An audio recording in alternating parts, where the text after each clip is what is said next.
Good morning everyone and very warm welcome to one and all and welcome back to A Square classes. We are to the very second session of your ecosystem, of your chapter ecosystem actually, and in the process to complete the ecology. More two chapters and we are done with ecology.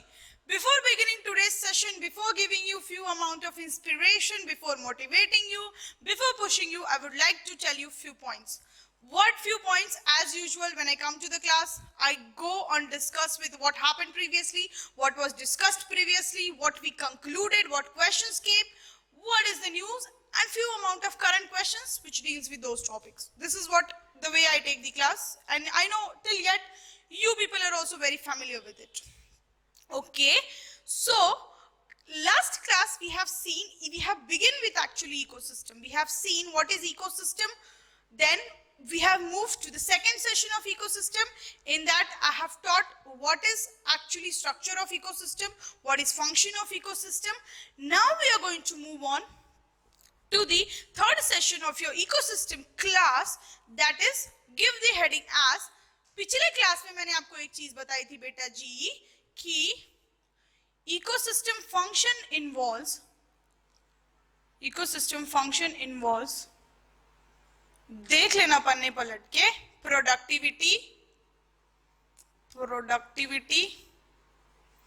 decomposition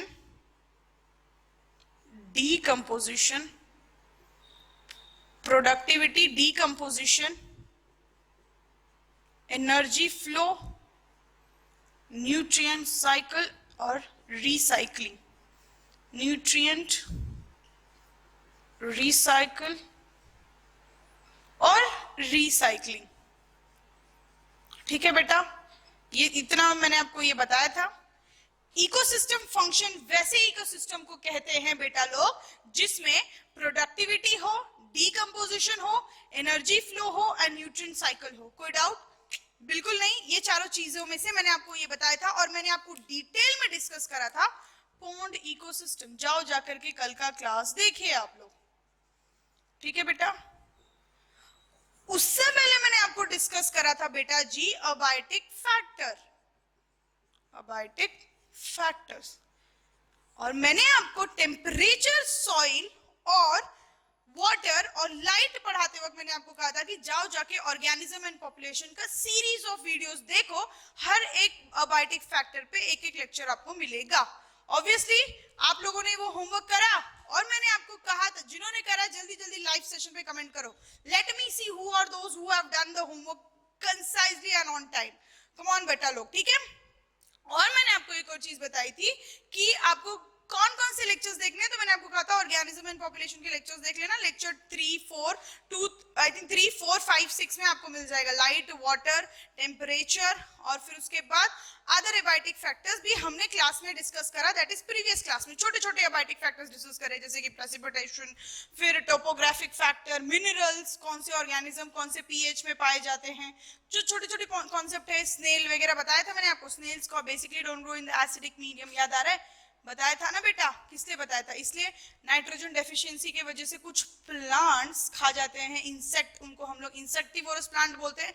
और मैंने आपको कल के class में बोला भी था कि जल्दी कमेंट करो इंसेक्टिवोरस प्लांट कौन कौन से 4 मैंने आपको ऑर्गेनिज्म एंड पॉपुलेशन में पढ़ाए थे. तो इसका मतलब आपको वो वीडियो भी जाकर के देखना था. और या तो जिन्होंने पढ़ लिया है ए स्क्वायर वालों पन्ने पलट लो. ठीक है, आपको क्लियर हो जाएगा. चलो दूसरी चीज आज के क्लास में हम देखने वाले हैं डिटेल में प्रोडक्टिविटी. ठीक है बेटा, कोई डाउट? बिल्कुल नहीं. लिख लो, फ्रेश में हेडिंग डालो प्रोडक्टिविटी. आज भी हम लोग देखने वाले हैं productivity. What is productivity? Productivity is defined as it is the amount of organic matter or biomass. It is the organic matter or biomass produced. Number of organic matter or biomass produced per unit area पे कितने amount of organic matter या फिर कितने amount of biomass organic matter या फिर कितने amount of biomass produce होते हैं पर यूनिट टाइम और एरिया और पर यूनिट टाइम, इसी को हम लोग क्या कहते हैं, we refer this as productivity. कोई doubt? Total number of production either by producers either by consumers doesn't matter, कितना अमाउंट ऑफ प्रोडक्शन हुआ, ऑर्गेनिक मैटर कितना प्रोड्यूस हुआ, बायोमास कितना प्रोड्यूस हुआ, कितना कल्टीवेशन हुआ टोटल, उसी को हम लोग क्या कहते हैं with respect to per unit area, per unit time, we called it as productivity, and it is measured in kg per meter square per year। एक ईयर का हम लोग प्रोडक्टिविटी निकालते हैं तो उसको हम लोग किस में मेजर करते हैं, kg metre square per year. यहां तक कोई डाउट बेटा? कोई doubt? Please do ask. Okay, can also be represented as gram per hectare, or you can also write it as gram per meter square per year। और पर अगर ये metre square में है ना बेटा तो it is mostly represented by as a hectare. ठीक है, सो इट गोज बाय, क्या है ये, kg metre square per year है तो it can be represent as gram per hectare per year. समझ में आया? इसको हम लोग ऐसे भी पढ़ते हैं। And either the unit is also represented as kilocalorie meter square per year। अगर आपको क्वेश्चन में यूनिट आया, what is the unit of productivity, भूलना मत बेटा, चुपचाप से इसको टिक मार्क करके आ जाना। ठीक है, क्या टिक मार्क करोगे बेटा लोग आप लोग? Kg metre, kilogram metre square per year या फिर kilo calorie metre square per year. कोई डाउट है यहाँ तक? और अगर ग्राम में पूछा तो ग्राम पर हेक्टर पर ईयर। यहाँ तक कोई doubt? I don't think so.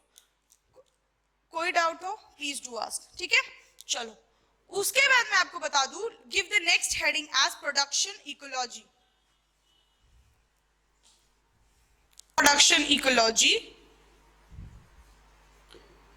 it is branch of science, it is branch of science which deals with the rate of, which deals with the rate of production of, which deals with what? Rate of production of energy. What did it said? It deals with, which deals with the rate of production of energy per unit area or per unit time or amount of production, total amount of production और energy per unit area per unit time। कितना produce हुआ, amount है ये। ठीक है, ये total कितना इसका प्रोडक्शन है, यानी इसका क्या अमाउंट है, इसी को हम लोग क्या कहते हैं, we call them as productivity. But what is production ecology? It is a subject which deals with rate.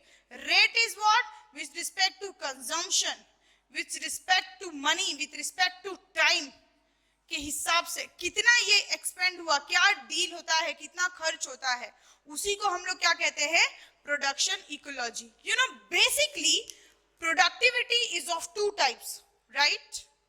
I'll erase this, shall I erase it out? Okay, चलो बेटा, समझ में आया ना? कोई डाउट तो नहीं है? क्या कहा? दो ही कॉन्सेप्ट पढ़ा है बेटा, प्रोडक्टिविटी स्टार्ट किया, प्रोडक्शन इकोलॉजी देखा। प्रोडक्टिविटी क्या है? कितना amount of organic matter produce होता है पूरे साल में, either by plants either by animals, per unit area per unit time, उसी को क्या कहा, उसी को प्रोडक्टिविटी कही। ठीक है, और प्रोडक्शन इकोलॉजी क्या है? वो ब्रांच ऑफ इकोलॉजी है, किस रेट के साथ वो प्रोड्यूस हो रहा है, कितना प्रोड्यूस हो रहा है, कितना कंज्यूम हो रहा है, वो जो साइंस डील करता है उसी को हम लोग क्या कहते हैं, प्रोडक्शन इकोलॉजी। सिंपल सा तो कॉन्सेप्ट है, कोई डाउट? बिल्कुल नहीं। चलो, productivity is of two types, write it as, is of two basic types which involves, कौन कौन से टाइप से पता है आपको? मैं बताती हूँ। प्राइमरी प्रोडक्टिविटी क्या है? प्राइमरी प्रोडक्टिविटी में इस साल नीट में 2020 में ग्रॉस प्राइमरी प्रोडक्टिविटी या नेट प्राइमरी प्रोडक्टिविटी से क्वेश्चन पूछे गए, तो बेटा आप लोग ध्यान से सुनना। ठीक है, primary productivity is of further two types which involves gross primary productivity gross primary productivity, net primary, chart याद रखना बेटा लोग, ठीक है, और ये इंपॉर्टेंट भी है, net primary productivity, net primary productivity, ठीक है। दूसरी चीज देखना, gross primary productivity is also referred with GPP, short term में इसको जीपीपी बोलते हैं, अपनी एनसीईआरटी में भी ये होगा, जाकर के पढ़ने पलटी एनसीईआरटी के, ठीक है। नेट प्राइमरी प्रोडक्टिविटी क्या था, तो उसको हम लोग एनपीपी भी कहते हैं, ठीक है। Productivity is of two type usually, primary productivity and secondary productivity. कोई डाउट है यहाँ तक? बिल्कुल नहीं। फिर प्राइमरी प्रोडक्टिविटी भी टू टाइप्स के हैं, gross primary productivity and net primary productivity. धीरे धीरे पढ़ा रही हूँ, आराम से समझना, इंपॉर्टेंट टॉपिक है, क्वेश्चंस पूछे जाते हैं, फैक्टर्स वगैरह भी पूछते हैं इससे। बेसिकली ये दोनों चीजें तो भूलनी नहीं, आपके एनसीईआरटी में भी हाईलाइटेड है और मैं भी इसको हाईलाइट करके ही पढ़ाती हूँ, तो ध्यान से पढ़ना बच्चों, ठीक है, कॉन्सेप्ट इंपॉर्टेंट है। चलो पहला हेडिंग डालिए, प्राइमरी प्रोडक्टिविटी। तो पहला हेडिंग डालिए प्राइमरी प्रोडक्टिव, इसमें लिखिए it is the amount of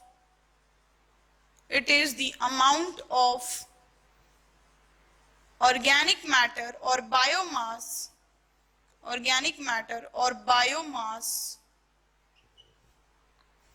produced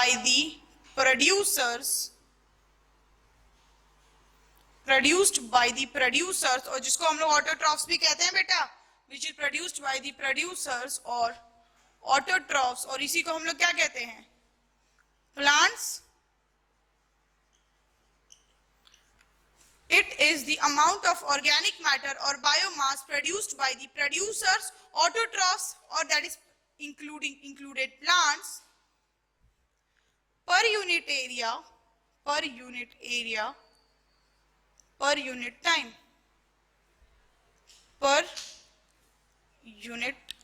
time, ठीक है।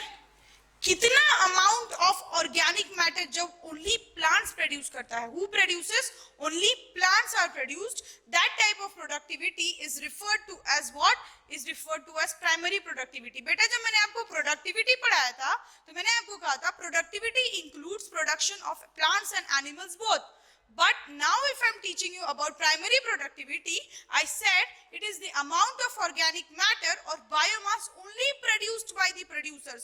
प्लीज ये हाईलाइट कर लो, लिख लो या रट लो या जहां चिपकाना है चिपका लो, याद कर लो ये सेंटेंस। प्राइमरी प्रोडक्टिविटी सिर्फ उतना ही ऑर्गेनिक मैटर कंसीडर करता है जो सिर्फ प्लांट्स यानी ऑटोट्रॉफ्स प्रोड्यूस करते हैं या सिर्फ प्रोड्यूसर्स प्रेजेंट करते हैं। कोई doubt? I don't think so, ठीक है बेटा। तो इसको हम लोग कहेंगे प्रोड्यूसर्स या primary productivity, and it is also based on per unit area, per unit time. देख लो बेटा जी, प्रोडक्टिविटी भी per unit area per unit time था, ये भी per unit area per unit time है। डिफरेंस क्या था? वो प्लांट और एनिमल्स और सारे ऑर्गेनिज्म का प्रोडक्शन टोटल कितना प्रोड्यूस हुआ उसको हम लोग प्रोडक्टिविटी कहते हैं, बट यहाँ पे सिर्फ प्लांट्स का जितना प्रोडक्शन हुआ उसको हम लोग प्राइमरी प्रोडक्टिविटी कहते हैं। आप लोगों को मैं ये चीजें तो पता ही है कि primary productivity is of two types. क्या है वो? ग्रॉस प्राइमरी प्रोडक्टिविटी एंड, बोलो जल्दी जल्दी कमेंट करो, दूसरा क्या है? Net primary productivity, primary productivity and net primary productivity. अब लिखना इन दोनों का क्या डिफरेंस होता है, एनपीपी एंड जीपीपी। कोई डाउट? अब आगे से सिर्फ एनपीपी बोलूंगी, ठीक है बेटा लोग, समझ जाना, आगे भी आएगा ये सब। ग्रॉस प्राइमरी प्रोडक्टिविटी का डेफिनेशन कहता है कि it is the amount of, total amount of, बेटा जब तक टोटल ना आए ना तब तक ग्रॉस कभी नहीं आता। ग्रॉस मतलब total. It is the total amount of, it is the total amount of production of organic matter It is the total amount of production of organic matter. It is the total amount of or biomass produced by producers or autotroph produced by producers or autotrophs produced by producers or autotrophs by the process of photosynthesis. लिख लिया बेटा लोग? एक और definition देती हूं, एक और इसका नेक्स्ट इंपॉर्टेंट पॉइंट है, लिखना, फिर दोनों पॉइंट अच्छे से समझेंगे। मैंने खुद ही बेटा जी इसका डेफिनेशन तोड़ तोड़ के लिखवाया, तोड़ तोड़ के समझाया, ठीक है? वापस समझेंगे, पहले दूसरा पॉइंट समझो। It involves stored organic matter, energy or the biomass or the organic matter loss during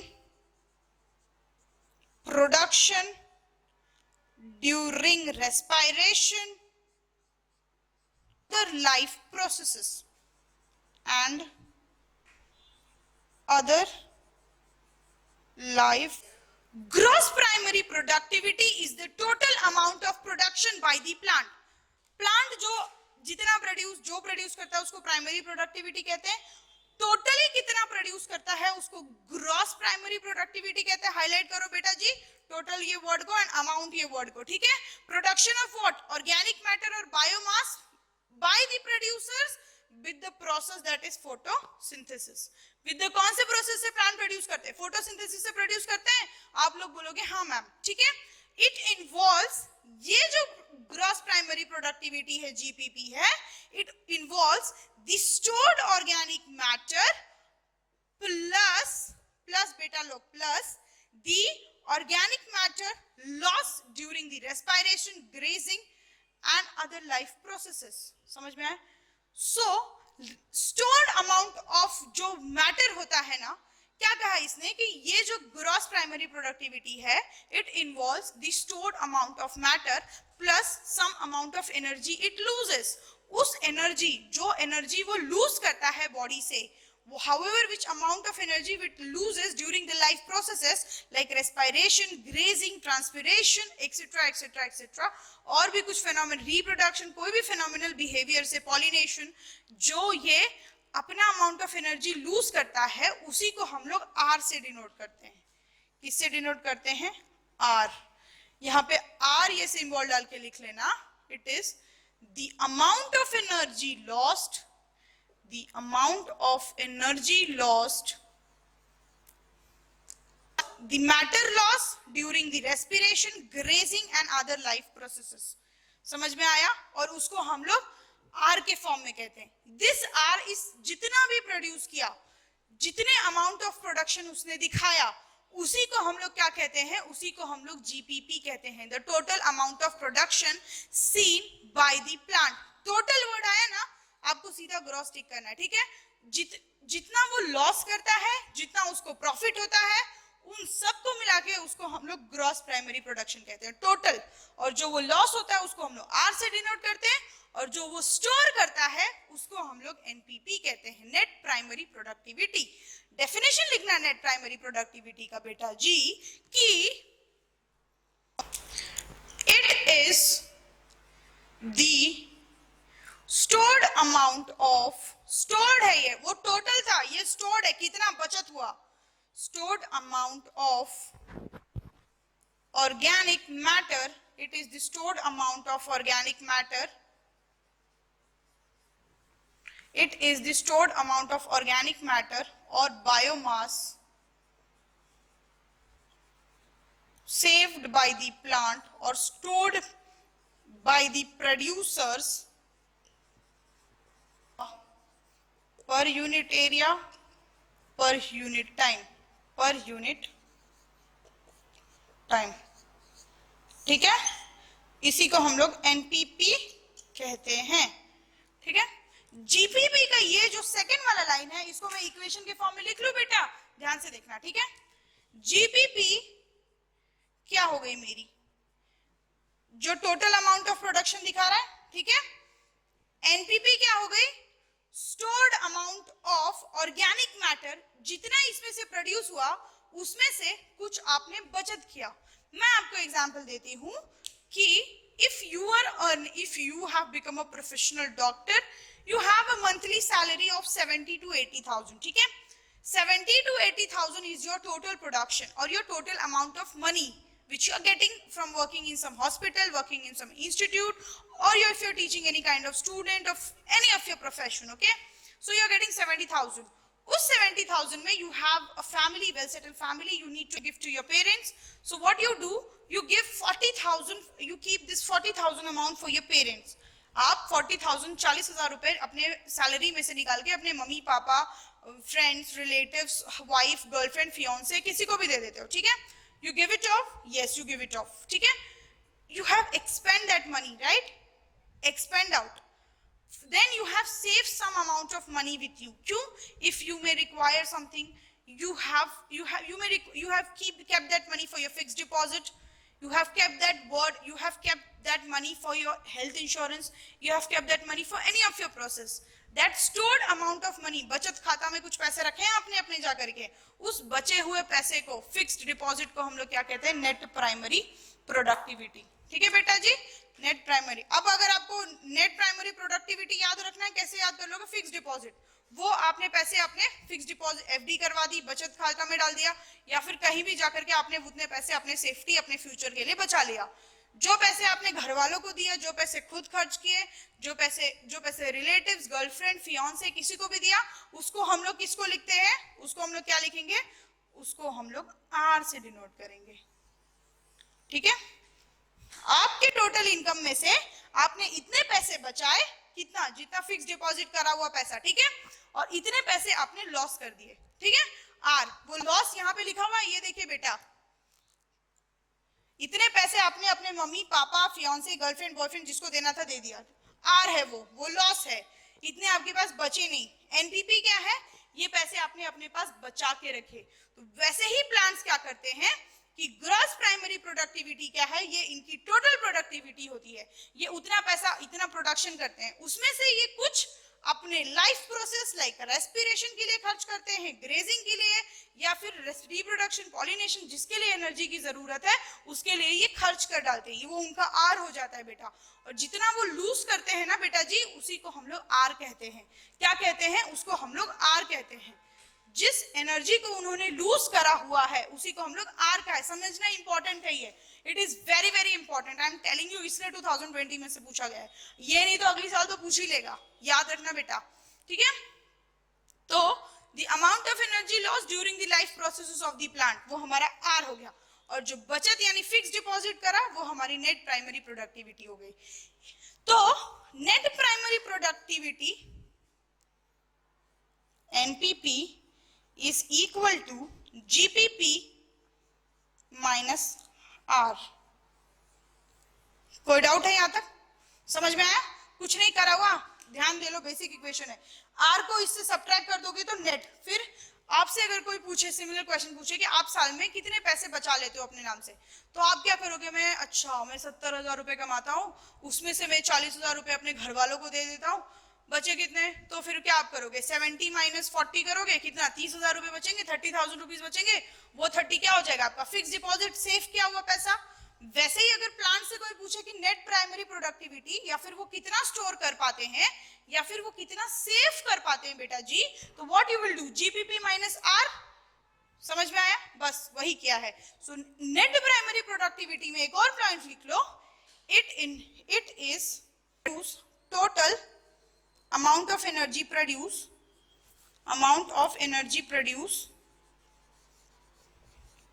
minus it involves the total amount of energy produced and the amount of energy lost। कोई doubt?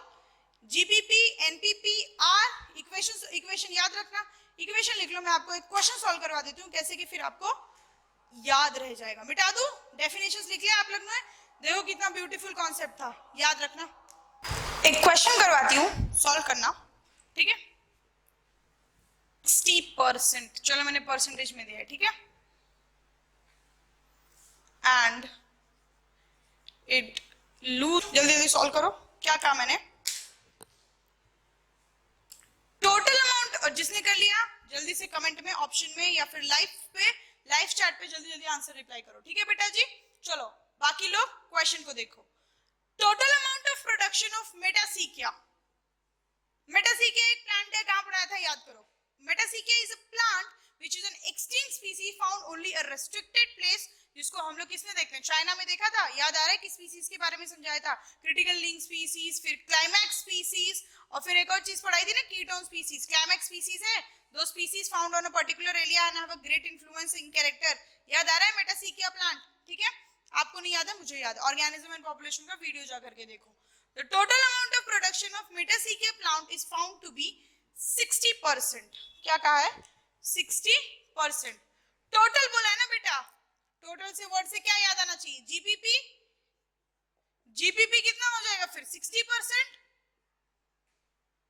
लूज्ड, and it loosed 20% in life activities. Lose मतलब कितना loose, are हो गया 20%। क्या पूछा है, NPP तो सीधा क्वेश्चन में दिया हुआ ही है, एनपीपी, एनपीपी का फॉर्मूला लगा ले, NPP is equals to GPP minus R. Net formula लिख लो, NPP is equals to GPP minus R. GPP की वैल्यू कितनी है 60, आर की वैल्यू कितनी है 20। कोई डाउट है यहाँ पर, समझ में आया आपको, क्लियर। जिनके आंसर्स करेक्ट है लाइव में अपने आप को अप्रिशिएट करो, दे आर गेटिंग 4 मार्क्स, ठीक है। कुछ है क्या, पर यही दिक्कत है ना, ये फॉर्मूला एग्जाम के दिन टिक टिक होना चाहिए, मेन प्रॉब्लम यहाँ है, ठीक है बेटा जी। प्लीज फॉर्मूला याद रखे, नहीं है तो दिमाग लगाए, इतना फिक्स डिपॉजिट पूछा हुआ है, एग्जाम्पल दिया है ना मैंने, वो एग्जाम्पल हर बैच को याद रहती है, आप वाली बैच भी याद रख लो, ठीक है। क्या याद रखना है, हमने कितना कमाया, कितना गवाया, बचा कितना, बस। GPP, NPP, loss R. GPP मतलब टोटल कितना कमाते हैं, मैं कितना कमाता हूं, मैं कितनी कमाती हूँ, दैट डिपेंड्स। लॉस कितना हुआ, आर। उसके बाद क्या है, फिर उसके बाद एनपीपी यानी बचत कितना हुआ, दैट इज योर एनपीपी, लिख लो 40%। नेक्स्ट हेडिंग डालना सेकेंडरी प्रोडक्टिविटी, क्या डालोगे बेटा जी आप लोग, सेकेंडरी प्रोडक्टिविटी। इजी है, मजा आ रहा है, डालना पता है, secondary productivity. Total amount of energy produced by the consumer, produced by the consumer, which includes animals, the total amount of energy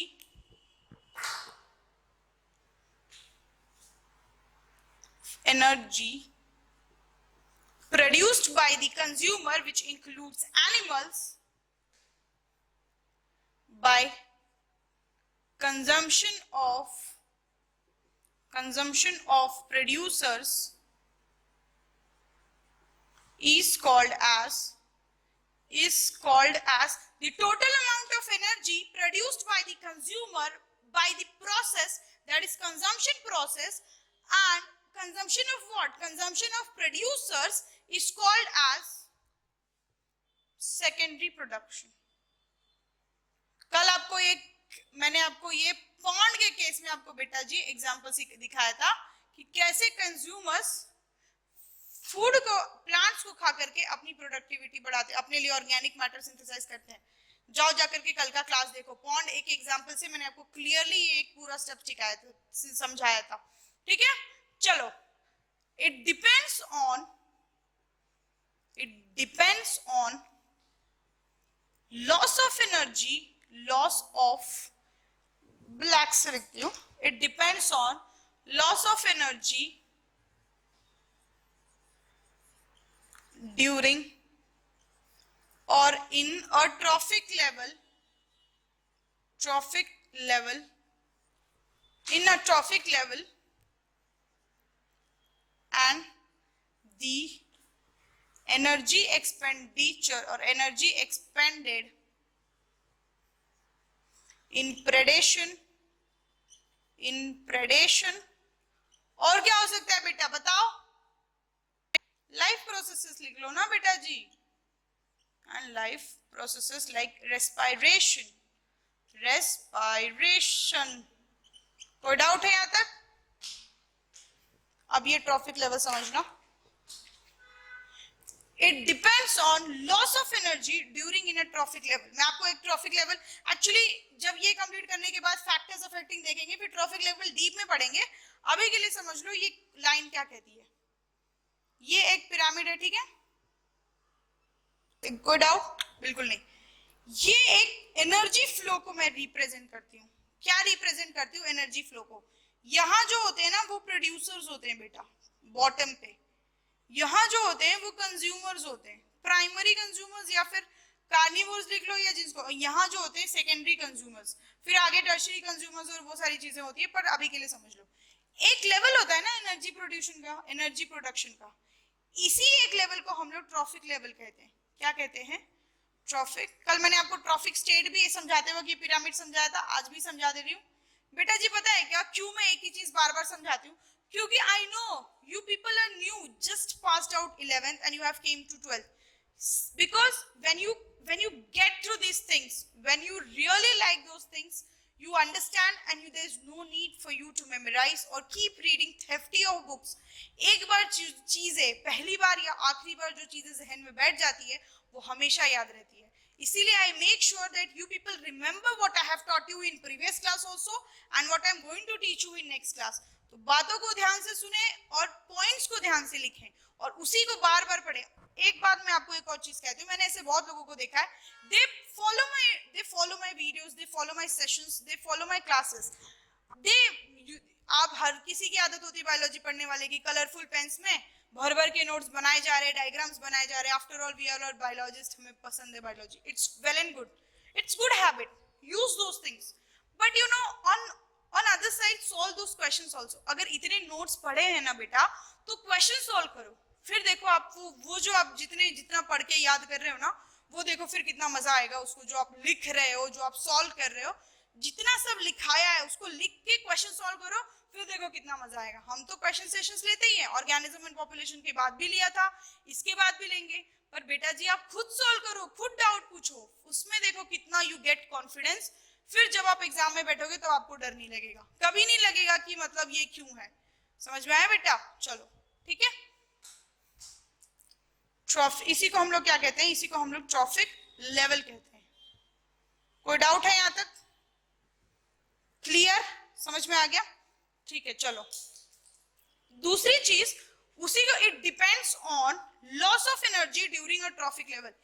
जहां से यहां तक कितनी एनर्जी पास हुई है और कितना लॉस हुआ है इस पे डिपेंड करता है। तो ये एक ट्रॉफिक लेवल है, ये एक ट्रॉफिक लेवल है, ये एक ट्रॉफिक लेवल है। उसी पे सेकेंडरी प्रोडक्टिविटी डिपेंड करती है और कुछ अमाउंट ऑफ एनर्जी ये खुद के लिए भी तो यूज करता है ना, like for predation, for respiration and for other life processes.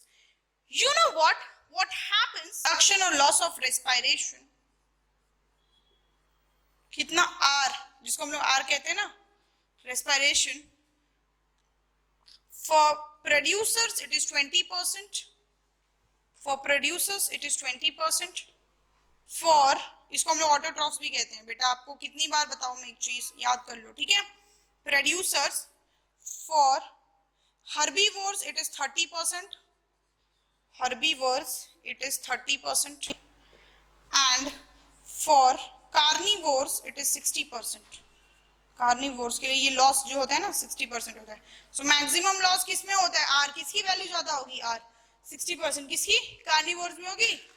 समझ में आया? यहाँ तक कोई डाउट है आपको? Secondary productivity clear? Obviously clear नहीं है, प्लीज कमेंट करो, फिर से पढ़ो, फिर से वीडियो देखो, ठीक है। वीडियो देखो, ध्यान से पढ़ोगे, ध्यान से समझोगे तो कॉन्सेप्ट क्लियर होगा। वैसे कुछ है नहीं, बस क्वेश्चन के लिए इंपॉर्टेंट है, इसलिए स्लो में और ढंग से पढ़ा है, ठीक है। चलो, give the very next topic as the productivity levels. Productivity levels में लिखिए कि लेवल की बात कब करते हैं? जब कहीं पे ज्यादा होता है, कहीं पे कम होता है। यहाँ तक कोई डाउट? बिल्कुल नहीं, होना भी नहीं चाहिए। When we talk about productivity level, the amount of plant species or amount of plant species vary in different region,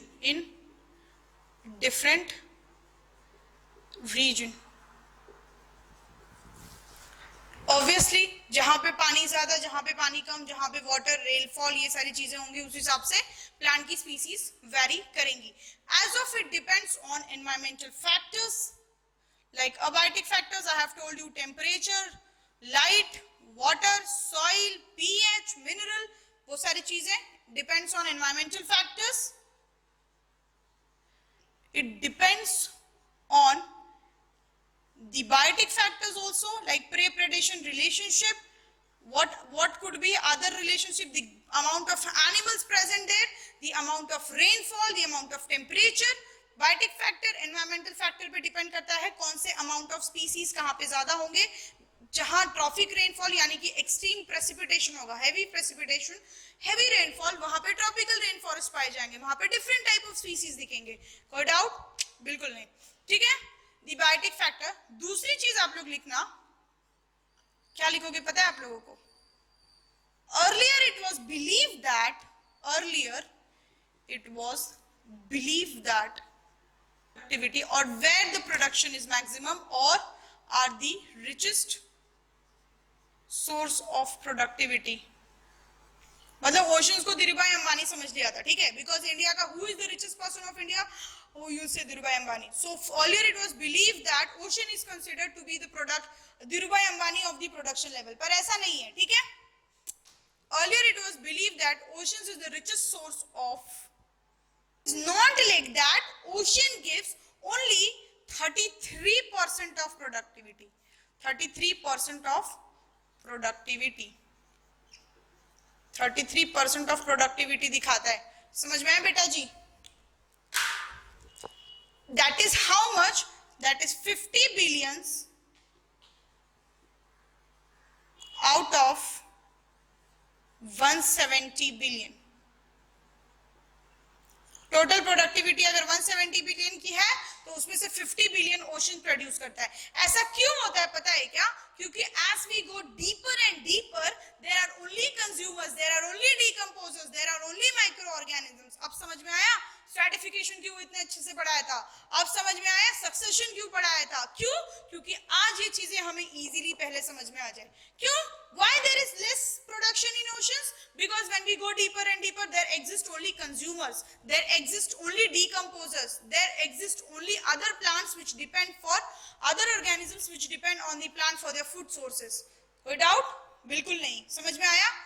इसीलिए तो हमने देखा था layers of lake with respect to light. And why does this happens? अगर आपसे कोई पूछ दे, because the penetration of light is limited in the deeper areas of the oceans and zones of oceans. जब जैसे जैसे हम डेप्थ में जाते हैं, amount of light penetration decreases, amount of oxygen penetration, oxygen presence decreases. इसीलिए वहां पर प्लांट्स प्रोड्यूसर्स पाए कम जाते हैं. And that is the reason when there is less plants, there is less amount of productivity. जो थोड़ी बहुत प्रोडक्टिविटी है वो किससे होती है? वो सेकेंडरी प्रोडक्टिविटी होती है, which is formed only by consumers. Clear? कोई डाउट? बिल्कुल नहीं. लेवल्स ऑफ प्रोडक्टिविटी में हम लोग देखेंगे 4 type of productivity which involves. So productivity levels involves high productivity, average productivity,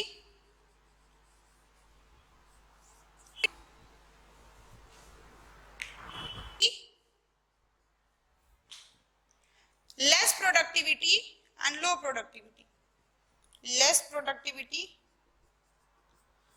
and low productivity. Low productivity. So give the very first heading as high productivity. ठीक है बेटा? क्या बोला मैंने आपको कि based on this different layers, ये कहीं पे ज्यादा होता है प्रोडक्शन, कहीं पे लेस होता है. There are 4 types of level in productivity which involves high productivity, average productivity, less and low productivity. You know 50 billions out of 170 production दिखाता है अपना क्या? Oceans. ठीक है? High productivity is generally seen in plants like high productivity high productivity फिर भी जानते हो कितना? चलो तो पहला हेडिंग डालिए बेटा लोग, आप लोग higher productivity. Higher productivity it's the maximum amount of productivity which is seen in the level, maximum amount of productivity seen in the level is called as high productivity. उसी को हम लोग क्या कहते हैं? High productivity. And you know how much is that amount? Year के हिसाब से बोले तो इस एरिया में इतनी नंबर और इतनी अमाउंट ऑफ प्रोडक्टिविटी दिखती है। समझ में आया बेटा? एंड पर डे के हिसाब से there comes and productivity on daily purpose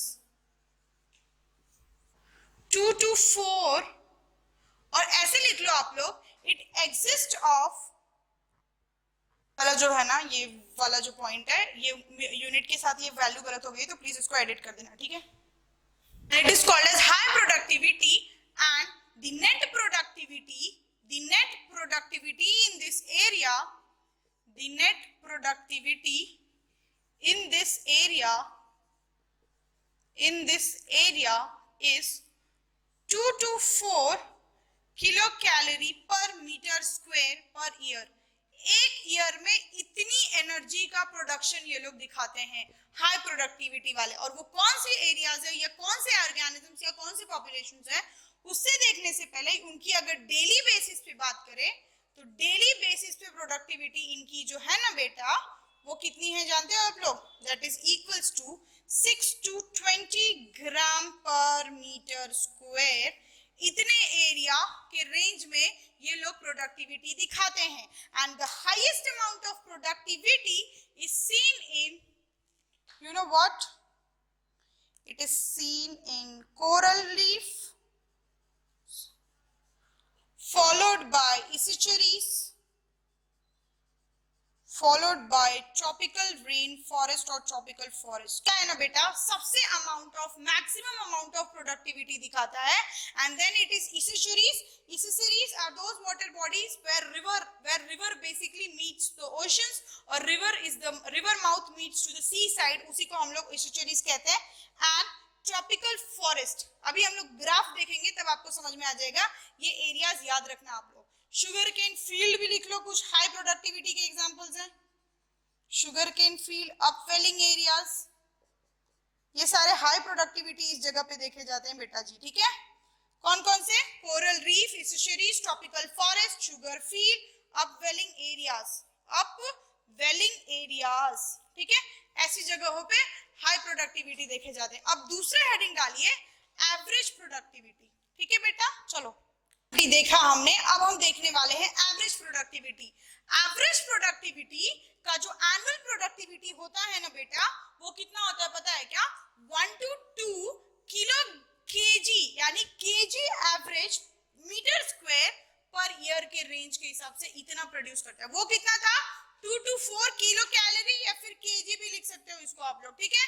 metre square per year, और यहाँ पे भी लिख सकते हो kilo calorie metre square per year, या फिर kg metre square per year. इतनी अमाउंट ऑफ एनर्जी हर साल प्रोड्यूस होती है, कितनी? Average productivity. और वो कौन से लोकेशन पे दिखती है? तो वो एग्रीकल्चर क्रॉप में या फिर टेम्परेट फॉरेस्ट में दिखती है। एग्रीकल्चर क्रॉप में फील्ड्स ले लो, वीट, जवार, बाजरा, राइस, इतनी अमाउंट ऑफ प्रोडक्टिविटी होती है। एनुअली कितनी? 1 to 2 किलो कैलोरी पर। कितना कम है ना बेटा, किलो कैलोरी एनर्जी। देखो बेटा, so you should never waste food. Daily कितना होता है? तो 3 to 5 gram per metre square. पर मीटर में 3 to 5 gram amount of production of the calorie और the amount of energy is produced that much. कितना? एवरेज प्रोडक्टिविटी कहता है आपका, ठीक है?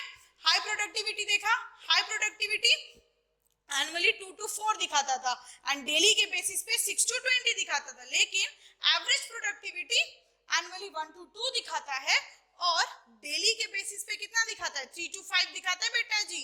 देख लो, लिख लो यहाँ पर। और इसका वेरी गुड एग्जांपल है agriculture crops and temperate forest. Less productivity आपको कहाँ दिखती है, कौन से एरियाज में दिखती है? विच ranges of 200 to 1000 gram per metre square. Annually ये इतने अमाउंट ऑफ प्रोडक्शन दिखाते हैं। देख लो बेटा, किलो कैलोरी केजी से भी कम आ गए, अब ग्राम पर मीटर स्क्वायर में आ गए, तो इसलिए इनका कितना कम है ये।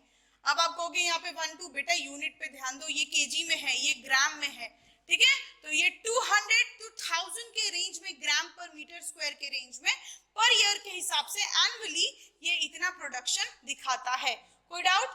डेली के बेसिस पे ये 0.3, इसको ईयर भी लिख सकते हो आप लोग इफ यू वांटेड, ठीक है बेटा।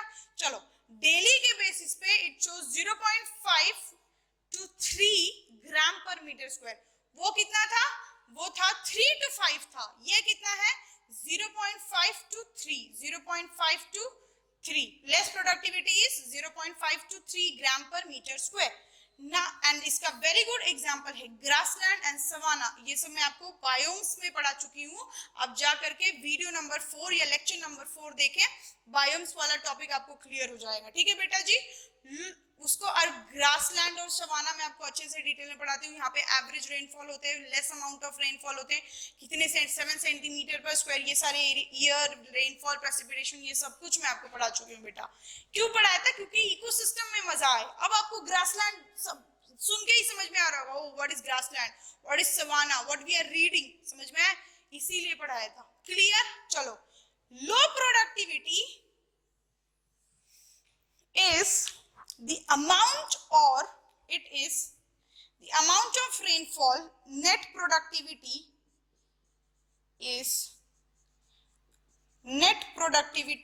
is less than 200, is less than 200 gram per metre square per year. 200 से भी कम प्रोडक्टिविटी वहां पे जो पाई जाती है, उसी को हम लोग लो प्रोडक्टिविटी कहते हैं। कोई डाउट? यहाँ पे इतनी कम, you know where, which are those reasons where we can see this kind of productivity? You can write it as desert, you can write it as frigid zone, polar, और याद आ रहा है north pole, south pole, temperate zone, याद आ रहा है बेटा जी? ठीक है, टेम्परेट जोन के ऊपर desert, frigid areas and dry areas, arid areas, ठीक है।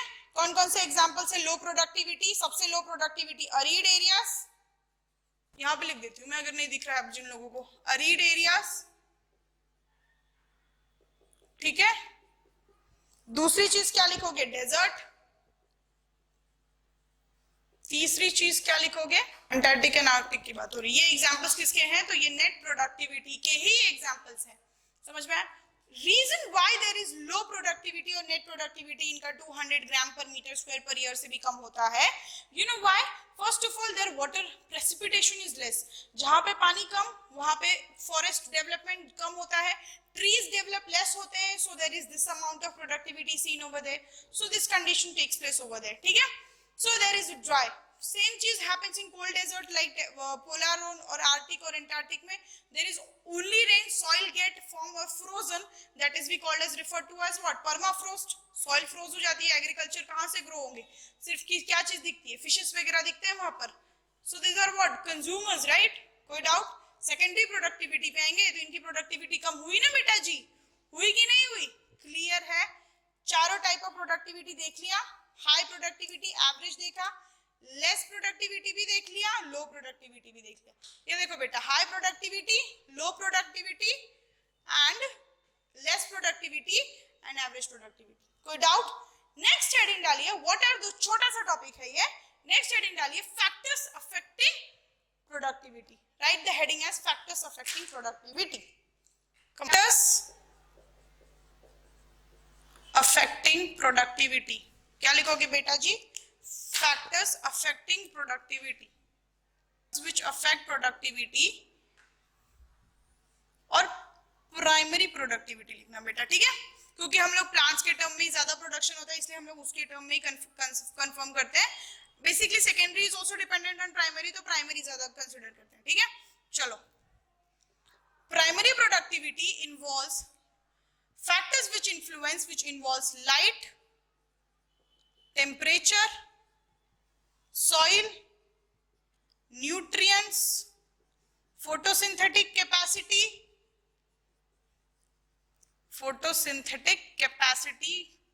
और carrying capacity लिख लो, photosynthetic capacity of producers, कितना वो प्रोड्यूस कर सकते हैं, उनकी एबिलिटी, या फिर उनके कौन कौन से factors affect. You know what, primary productivity is maximum in tropical, I didn't said the highest, highest अगर आप देखोगे तो कोरल लीफ एसेशरीज में प्रोडक्टिविटी ज्यादा होती है, tropical rain forest third number पे आता है, ठीक है। आई सेड मैक्सिमम मतलब ज्यादा हो सकता है। क्वेश्चन याद, पॉइंट याद समझना बच्चों, अगर आपसे कोई पूछे हाईएस्ट प्रोडक्टिविटी कोरल रीफ, मैंने आपको हाई प्रोडक्टिविटी में पढ़ाया है, ठीक है। मैक्सिमम तीसरे नंबर पे आता है ना, तो ये भी मैक्सिमम प्रोडक्टिविटी में ही आता है, ठीक है।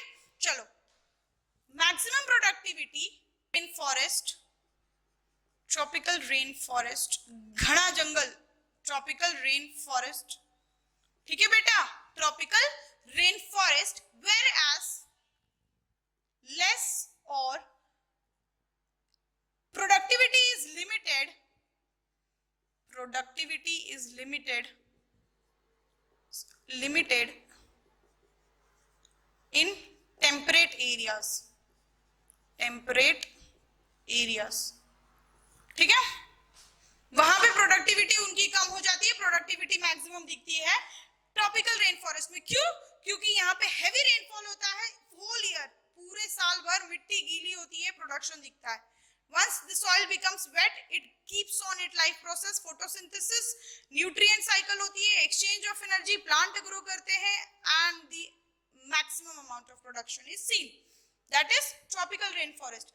But productivity is limited to temperate areas, क्योंकि यहाँ पर snow region होता है, below frigid temperate zone पढ़ाया था आपको, वो सारे areas में sunlight का production, sunlight वहाँ पे कम पहुँचती है।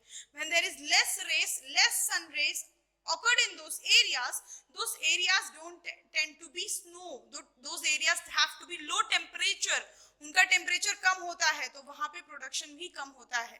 they have snowful एरिया होती है वहां पर, ठीक है। कोई डाउट? बिल्कुल नहीं। पहला हेडिंग डालिए, लाइट कैसे प्रोडक्टिविटी को अफेक्ट। ट्रॉपिकल एरियाज और above the equator receive maximum amount of sunlight, जब वहां पे maximum amount of light pass होती है, there becomes high temperature, when there is high temperature there is heavy precipitation. Concept समझ में आया? बायोम्स का क्यों पढ़ाया था ग्लोब बना करके वहां पर, आज के लिए पढ़ाया था, ठीक है बेटा।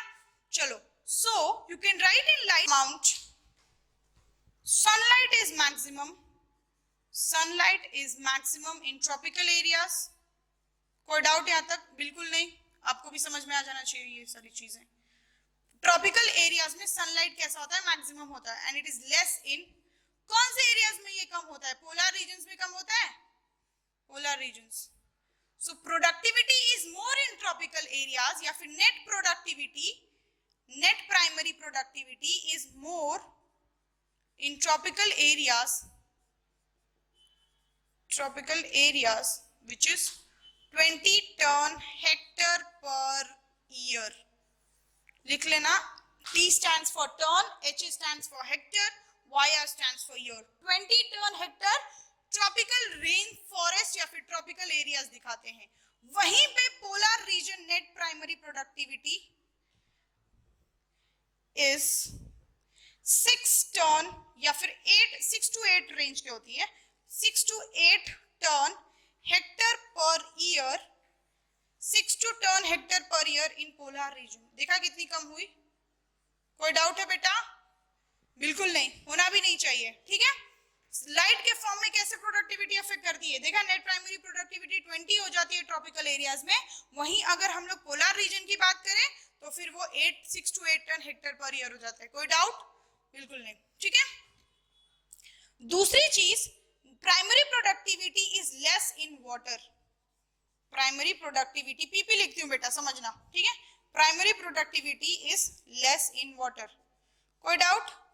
आप लोग बोलोगे बिल्कुल नहीं मैम, हमें पता है क्यों। क्योंकि सनलाइट का पेनिट्रेशन डीप ओशंस में जाने पर कम हो जाता है। Penetration of sunlight is come, less, there is less production of what? There is less production of producers. When producers are less, how there can be productivity will be maximum? सवाल ही नहीं उठता। वो भी कितना होती है? 50 बिलियंस, 50 to 55 बिलियंस। पिछले point में, पिछले पन्ने पे जाके देखो, 50 बिलियंस पर ईयर टन में बताया था मैंने आपको, ठीक है। वहीं पे टेरेस्ट्रियल लैंड की जो प्रोडक्टिविटी होती है वो ज्यादा होती है। Terrestrial land plants have land plants have productivity of 115 billions. समझ में आया बेटा? कोई डाउट? 4 पॉइंट पे लिखा है सनलाइट इज मैक्सिमम, प्रोडक्टिविटी ज्यादा, sunlight is less, polar areas में प्रोडक्टिविटी लेस, वाटर में सनलाइट कम पहुंचता है, प्रोडक्टिविटी लेस होती है, 50 to 55 होती है, टेरेस्ट्रियल एरियाज में ज्यादा होती है क्योंकि वहां पे सनलाइट ज्यादा है, 115. दूसरा हेडिंग डालिए टेम्परेचर. छोटे छोटे पॉइंट्स हैं, जल्दी जल्दी कवर करेंगे. नेक्स्ट हेडिंग डालिए temperature. Temperate forest has dry region के फॉरेस्ट जो होते हैं, टेम्परेट फॉरेस्ट हैव लो और less productivity of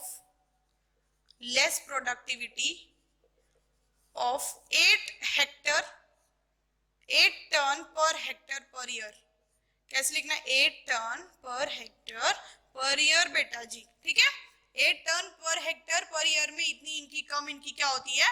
temperate forest की इनकी प्रोडक्टिविटी होती है. ठीक है, क्यों? क्योंकि वहां पे टेम्परेचर कम है. जब वहां पे टेम्परेचर कम है तो वहां पर क्या कम है? वहां पर रेनफॉल कम है बेटा. जहां टेम्परेचर ज्यादा वहीं पे प्रेसिपिटेशन होता है. ठीक है, चलो दूसरी चीज, tropical forest have more productivity of 20 ton hectare per year. लिखो 20 टन हेक्टर पर ईयर. क्यों? क्योंकि यहाँ पर रेनफॉल ज्यादा होता है. क्यों रेनफॉल ज्यादा होता है? वहां पर टेम्परेचर ज्यादा होता है. Maximum sunlight, maximum temperature, maximum rainfall. सबसे कम प्रोडक्टिविटी. अगेन बात कर लो आर्कटिक एंड अल्पाइन जोन की. Arctic and tundra and taiga region बताया था आपको. ठीक है बेटा, arctic and alpine has low productivity. दूसरा हेडिंग आप लोग डाल दीजिए, how do soil affect productivity. लिखिए how do soil affect productivity. Lead to growth. क्यों lead to growth? How come they lead to growth? Because if there comes a soil with the full of presence of nutrients, they expand the growth of what? They expand the growth of life, that is growth of plant or growth of living organism. Exactly, when there is a fertile soil, fertile loamy soil, black soil, this soil gives what? The growth. इसीलिए तो आपको soil अच्छे से पढ़ाया था बेटा. They give growth of organism easily. They provide nutrients exchange easily. Soil is basically dependent on nutrient बेटा जी. ठीक है, तो अगर आपसे कोई indirectly पूछ ले other factor which affect, nutrients and soil ये एक important factor है जो affect करता है. These two goes hand in hand for what? For what बेटा जी? For productivity. जिस soil में जितनी ज्यादा nutrient उतनी ज्यादा growth, उतना ज्यादा re-exchange, उतना ज्यादा recycling, और उसी जगह हम लोग उतनी ज्यादा मैक्सिमम प्रोडक्टिविटी देखते हैं. वहीं पे सैंडी सॉइल्स का एग्जांपल ले लो. Sand soils which are present in dry areas like Rajasthan, Thar desert, Sahara desert, उस सॉइल में एक दूसरे को बाइंडिंग कैपेसिटी लो होती है. These are sandy soils. Will there be a growth of plant? Obviously not. इसीलिए वहां पे dry plants, xerophytes, cactus, prosopis, other calotropis, these are the plants which are found in those areas. Go and see my notes, go and see the video of organism and population. I have taught you xerophytes well and good. So got it how nutrients and soil go hand in hand for the growth of productivity. ठीक है, तो मैंने आपको ये तीसरा चौथा दोनों point एक साथ बता दिया क्योंकि सॉइल एंड न्यूट्रिएंट का कॉन्सेप्ट एक ही था. ठीक है बेटा जी, एक और पॉइंट लिख लो, moisture. Due to presence of moisture means what I told you, the amount of air or the amount of water droplets present in air. ठीक है, उसी को हमने moisture कहा था. So productivity is more in grassland areas. Grassland as of how much? 5 tons hectare per year. इतना उनके production होता है. Where with compare to desert, क्योंकि डेजर्ट में मॉइस्चर कैसा होता है? कम होता है विथ कंपेयर टू डेजर्ट. कोई डाउट? क्लियर है? डेजर्ट में मैंने आपको लिखवाया ही था, कितना कम प्रोडक्टिविटी दिखता है डेजर्ट में, याद करो लो प्रोडक्टिविटी एरियाज में I have mentioned you how much amount of this productivity have been seen, less than 200 gram, ये टर्म्स में है बेटा जी, less than 200 gram net productivity लिखवाया था, पन्ने पलटो दिख जाएंगे आपको, ठीक है, कंपेयर टू डेजर्ट। ये हो गया कौन सा, एक मॉइस्चर भी अफेक्ट कर रहा है। फोटोसिंथेटिक की बात करूं, फोटोसिंथेटिक प्लांट की अगर मैं बात करूं तो C4 plants are more photosynthetic, more amount of production is seen in them। समझ में आया बेटा?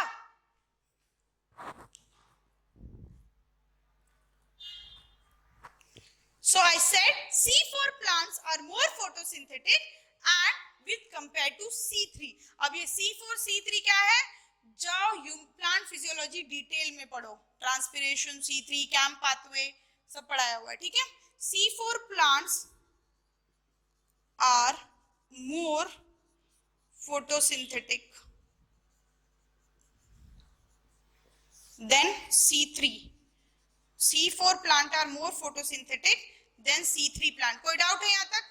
होना भी नहीं चाहिए। एग्जाम्पल लिख लो, शुगर केन प्लांट्स ज्यादा फोटोसिंथेसिस के हाईएस्ट यील्ड दिखाते हैं। Sugar cane plants shows highest productivity, highest yield of productivity, highest exam sunlight easily grab करते हैं इसलिए वो ज्यादा प्रोड्यूस होते हैं।